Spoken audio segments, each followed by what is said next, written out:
Welcome to the Fantasy Champions Fantasy Football Podcast. Here's your host, Morgan Colby and Rick Lemon. What's going on, Fantasy Champs? My name's Morgan Colby. I got Rick Lemon with me as always, Poppin' Ricardo. What's up? We got some interesting stuff to get you today. We got buys and sells to end the week. Usually a faster episode to send you off onto your, hopefully you enjoy your Saturday college football. Hopefully Colorado gets off the snide going up against Nebraska. Ooh. And we got, obviously, Sunday football. So a weekend filled of fun.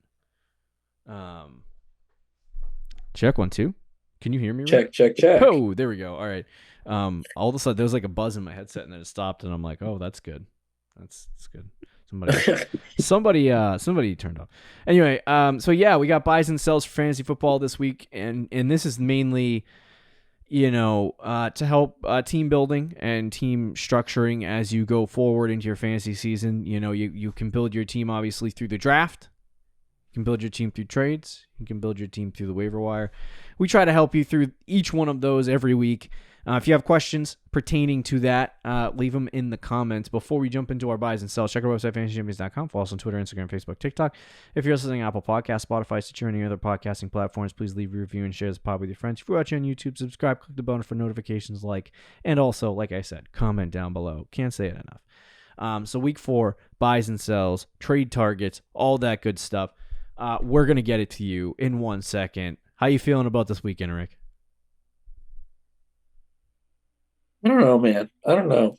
There's a couple things that are we need to confirm on, I guess, because after this weekend, we're going to be through 4 weeks. So we're going to have a small sample size of the season. And I think it'll be time to evaluate on some players. Ooh, I like and make evaluations. some decisions. I like some evaluations. Yeah. If Alexander Madison has another 15-plus point game against Carolina, are you going to come off him? Slightly, but not really. Okay.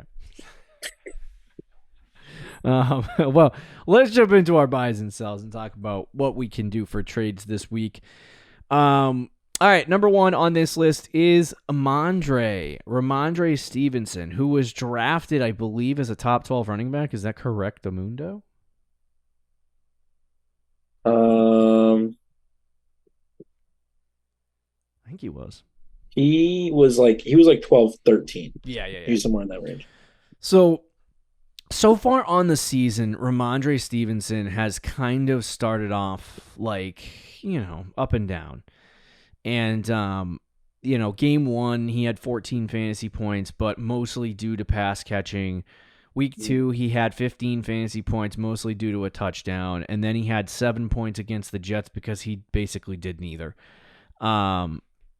And he's had 2.08, 3.33, and 3.11 yards per carry on the season. So it's been a gross train for Ramondre Stevenson. But there are some positive things that we saw this week against the Jets. He's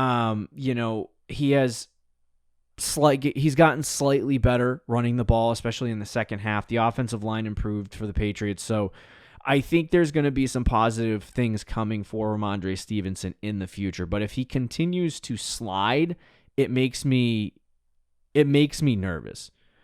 So having 14, 15, and 7 fantasy points, 14 to 15 is okay. You can get away with that. But when you get a 7, that's where things start falling apart for me. So I think a lot of people are going to be looking at Stevenson being like, okay, I drafted this guy to be like a top 12 to 15 running back. He's not really doing that so far. So, you know what I mean? I want to deal him, or they're just not okay with the production that they're getting out of him. They're looking at the yards per carry combined with the 7 points. Yeah, and I think that's a window for you to buy him, because I still think on Fantasy Pros right now, he is currently ranked expert consensus rest of season as the number 5 running back or number 6 running back in fantasy football. Oh, wow, really? Yeah, he's still ranked. That feels a little high, but he's still ranked really high.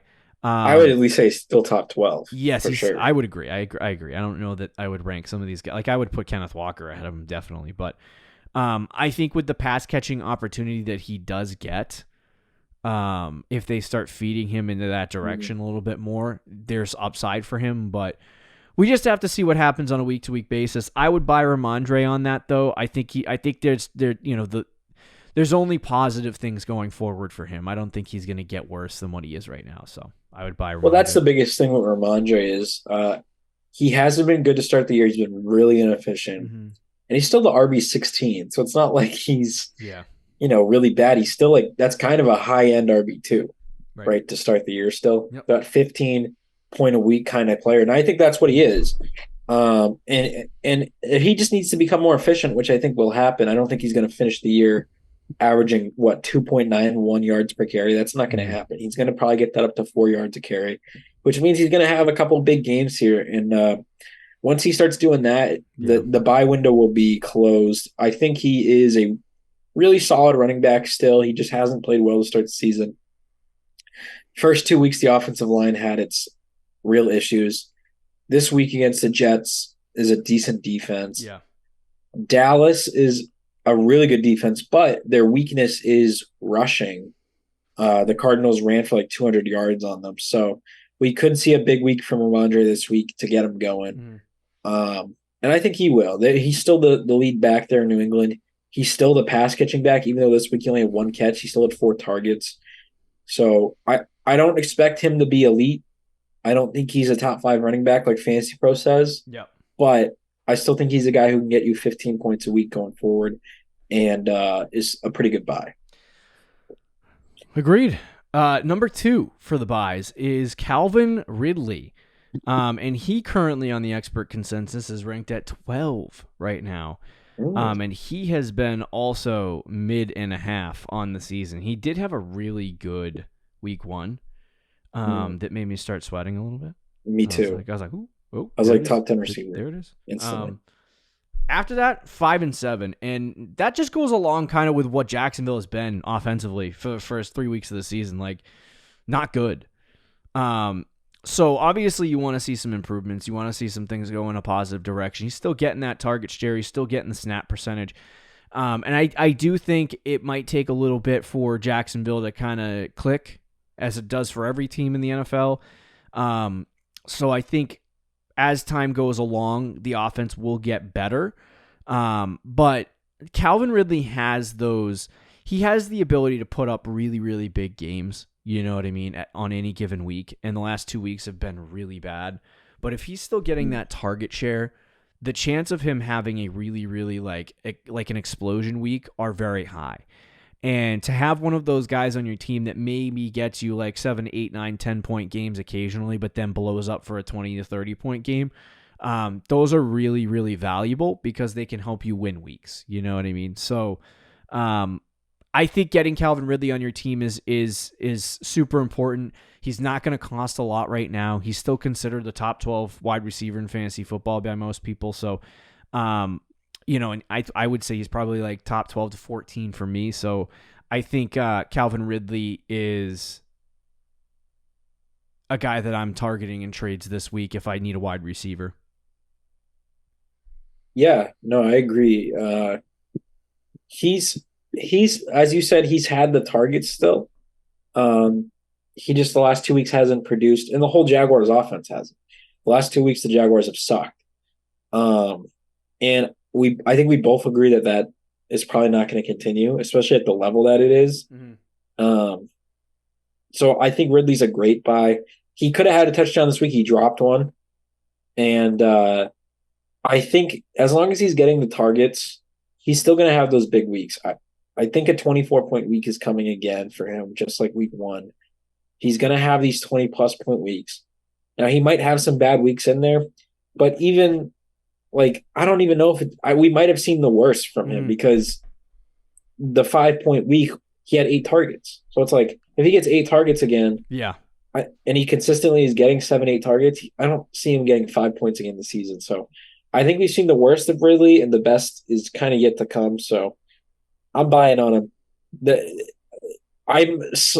There's a slight panic meter though with the Jaguars, a little bit. Rick's over here. We'll see, because if it keeps going like this, I will get nervous. But as of right now, I still feel good about the team bouncing back. So I'm buying Calvin Ridley. Yeah, I mean, he was what? He was one of our preseason Yeah, breakouts. dude. Yeah. He's And that good. week one happened, and it looked like it was all uphill. Yeah, and But he or also had like last game. I think he had 108 air yards. yeah. Well, So if he caught the touchdown, it was like a 30-yard touchdown. It was a deep ball that he just dropped. So that would have yeah, changed his whole week off one play. I just saw another stat too. He has 5 red zone targets on the season, just 1 touchdown. Yeah, this is what I'm saying, bro. So yeah, he has the It's makings at there. this point to blow up. But I would trade for Calvin Ridley. Now, really quick question because we got to move on to the next guy. But what are you looking to do in a trade? Like if you had to trade for Calvin Ridley right now, what are you offering? Probably a wide receiver too. Okay. Um, Either in a 1-for-1 swap, or if you have to sweeten the pot, throw in a bench player or something. But Yeah. because the other player will probably look at it as a pretty fair value, especially if it's a wide receiver too that he likes. Yeah. But if we think Calvin Ridley has top 12 potential, Mm-hmm. then we'd rather have Calvin Ridley than that wide receiver too. For So sure. you can upgrade at that spot. Or if you're deep at running back, then maybe you could throw a running back there. Okay. Our third guy is Devin Achane, and this one is specifically for people who didn't get him on the waiver wire or who no one could get on the waiver wire in your league because somebody already had them on their bench. Rick. That's why you draft rookies, bro, and Yeah, keep them on your bench. for real. But he absolutely exploded last week. I think he started in like 0.05% of leagues or something stupid like that. So, but he rushed for 203 yards, 4 touchdowns in week 3. So obviously having an explosion game. The only downside is that he didn't have an explosion game because Raheem Mostert sucked and they took him out.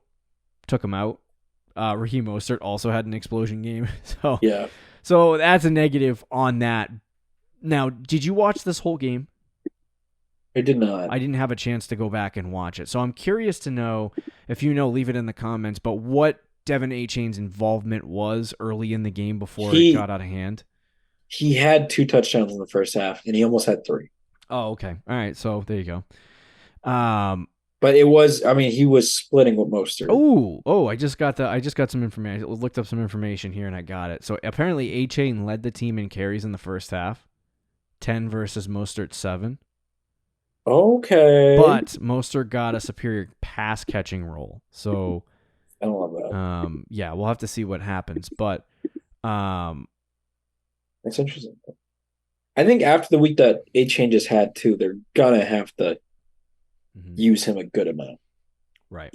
The problem is he is like Mostert isn't going anywhere until he gets hurt. Yeah. Like they're still gonna use Mostert. So it does, I think, hurt his ceiling. But at the same time, he's the type of player that and you I think you had brought up this name, but kind of reminds you of Chris Johnson. Yep. He's that kind of player. He's that kind of has that kind of speed, explosive. which of course the Dolphins and speed, right? Oh, yeah, but this is a guy who could just take us like they're at the 20-yard line and he could just take it 80 yards. He has that kind of ability. So even if he's not getting like a workhorse amount of touches, which even if Mostert was out of the picture, I don't see that I don't think he's the type of running back to get like 25 touches a week. 5'9", 188. He's to me not really that. He's more of a big play type of running back. Yep. And pass catching as well, which is good for PPR. So I think go ahead. He's still a good buy, even with Mostert in the picture. But then you add in Mostert probably getting hurt with his injury history and his age. So he's still a good buy either way. So for me, the main thing is I look at Achane specifically, like it looks like a committee right now.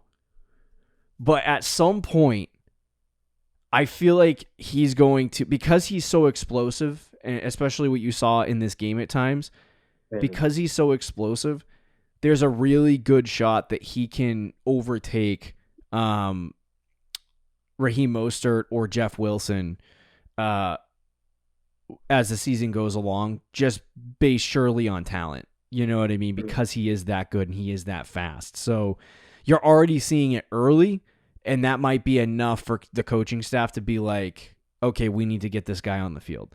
All of their running backs are good, but like, I think the guy that hopefully will stay the most healthy is A-Chain, and that they can get him more involved. And this guy is actually drafted to be in, I was about to say Kyle Shanahan. It's not Mike McDaniel's system. So I think it's a good buy. It is probably astronomically priced at this point.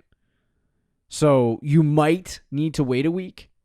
And if he has a 20-point game, you're not going to be able to get him. So try to get him this week, but don't if he has an 8-point week next week, then you can definitely get him at a lower price. And I would still have him as a buy because he's definitely a guy that you need to get on your team before he does inevitably take over as the one.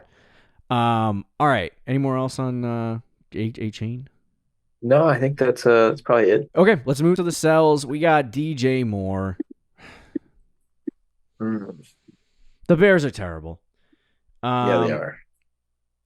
And I don't know, maybe it improves. Maybe Justin Fields is able to throw the ball, but DJ Moore for the first couple weeks of the season has been a severe disappointment for me specifically. I have him on my team. He had 13 to 15 points this week. I can't remember what it was, but 13. Yeah, that trash time touchdown. He has 2 back-to-back really productive weeks. And based on what we've seen from the offense, there's definitely a path towards, I would say, regression a little bit on his week-to-week production. So it's almost like a sell high at this point where, unless the offense does somehow magically improve, I think DJ Moore will get worse as the season goes along, and it'll just become more disappointing for you if you continue to start him and have him on your team. So, this could be a big week for the Bears, possibly against Denver, who just gave up 70 points. This is kind of, and you asked me in the beginning of the show, and I said this is a big week for evaluations on teams and players for fantasy. Yeah. This is a big one for the Bears. I'm ever since week 2, after the Bucs game, I was kind of saying I was out on Justin Fields and the Bears. You were still kind of in. And then this week happened. But if they go against Denver, who just gave up 70 points to the Dolphins, and they score 10 points and look the way they did against Kansas City, it's over to me.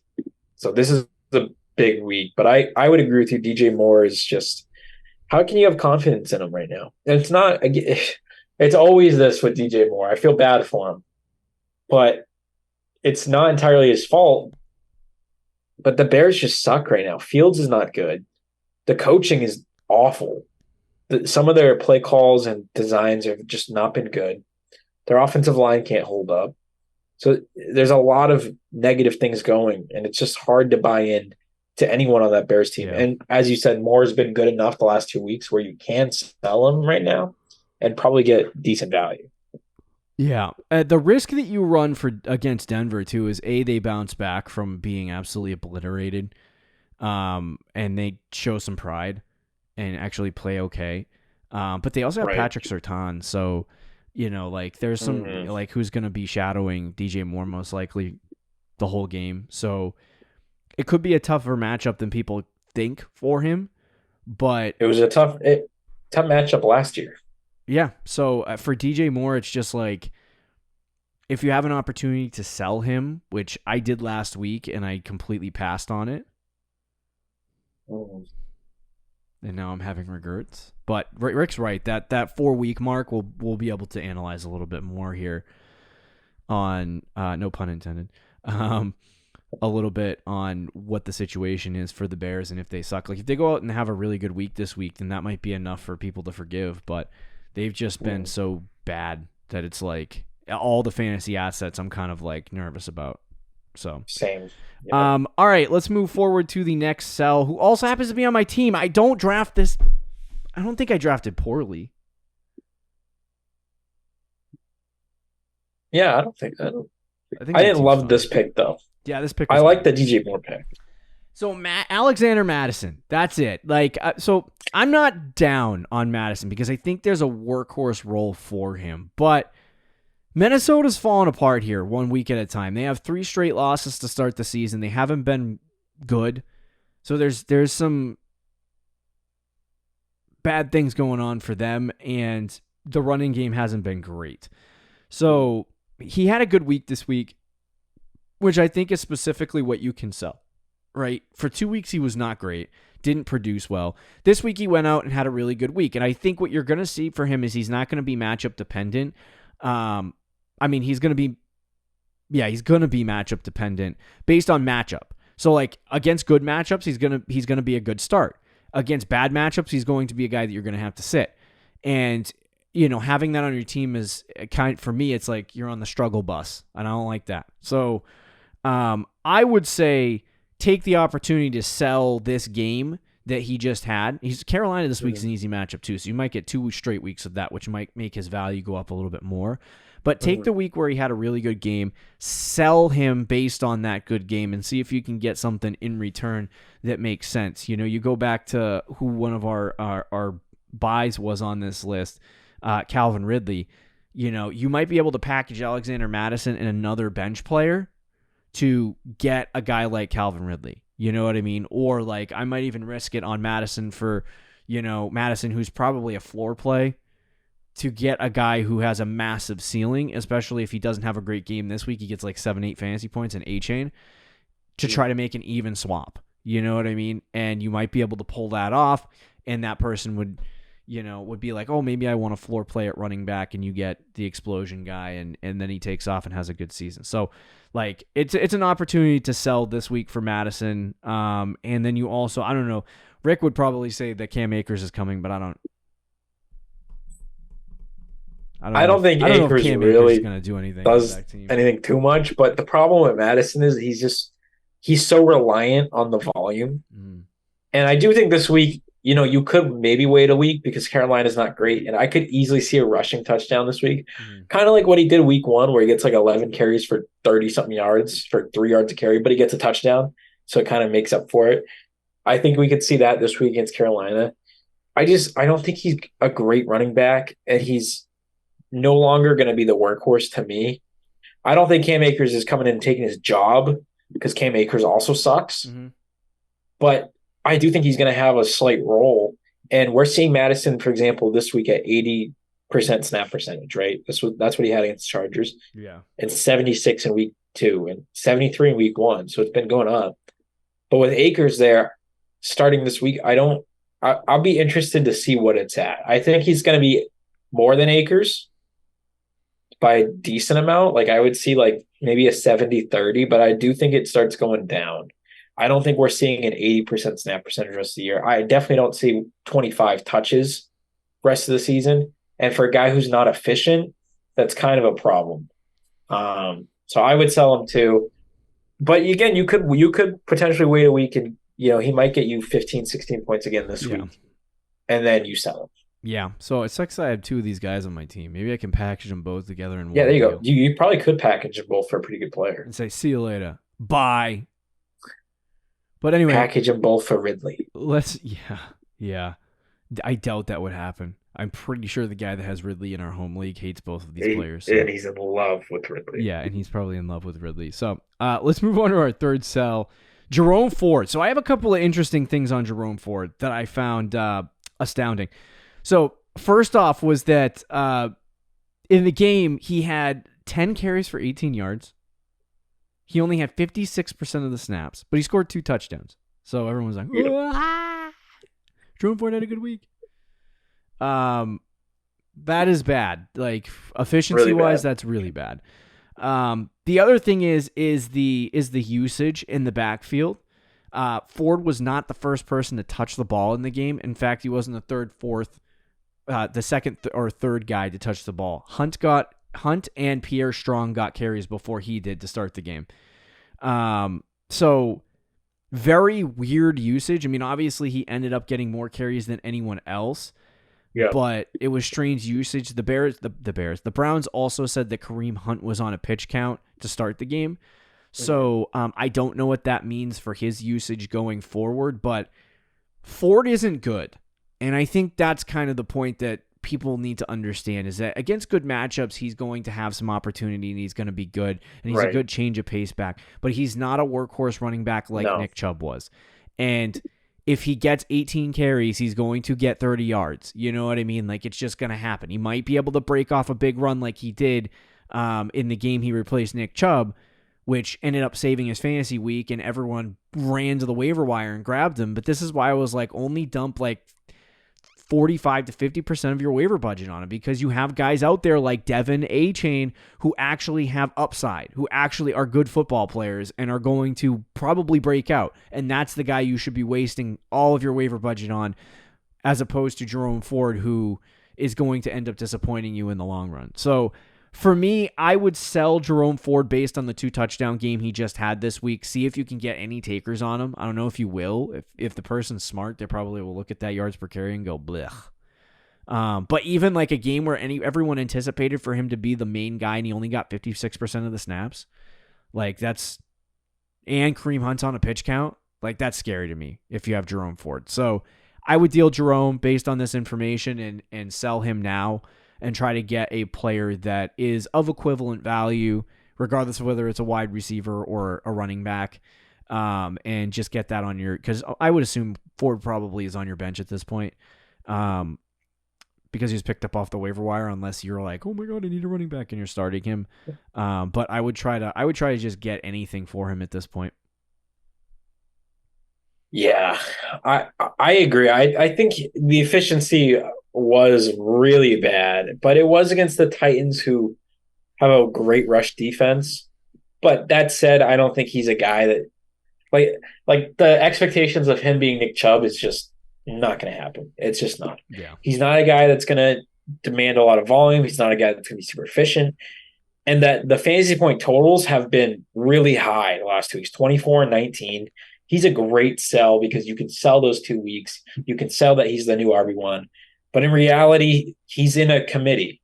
I think he's going to get the most work in the committee, but he's in a committee and he's not super efficient. So it's going to start going downhill. I think it starts this week against the Ravens. Coming off the bye, he has San Francisco as well. So a couple tough matchups coming up. I think he's just a great sell. He's somebody that I think you could look at and say you can get a pretty good player in return for him, especially if you package him with someone where he's really not worth that. But he will still have good weeks, like you said. Mm-hmm. You know, you could see a couple matchups coming up where he has an easy matchup and he ends up getting like 12 carries and he could break off a big run. The Browns are a team that runs the ball pretty well. They run the ball on the goal line. So like he could get some touchdowns and end up having some good weeks, but he's not the player that I think a lot of people think he is. Yeah, I totally agree. So I think these are good sells. DJ Moore, I might regret though. I love DJ Moore. Love me. Yeah, bro. Maybe they figure it out this week and Fields throws 5 touchdowns. I hope so. If that happens, don't sell him. Yeah, the panic is over. Keep him on your roster. All right, there you go. Ramondre Stevenson, Calvin Ridley, Devin A-Chain buys, sells, DJ Moore, Alexander Madison, Jerome Ford. Be sure to follow all of this advice. Get these guys on your team. Sell the guys off your team. Enjoy football this weekend, guys. See you later. See you. Thank you for listening to the Fantasy Champions Podcast. Make sure you subscribe on iTunes and YouTube and follow us on Twitter @TheFFChamps.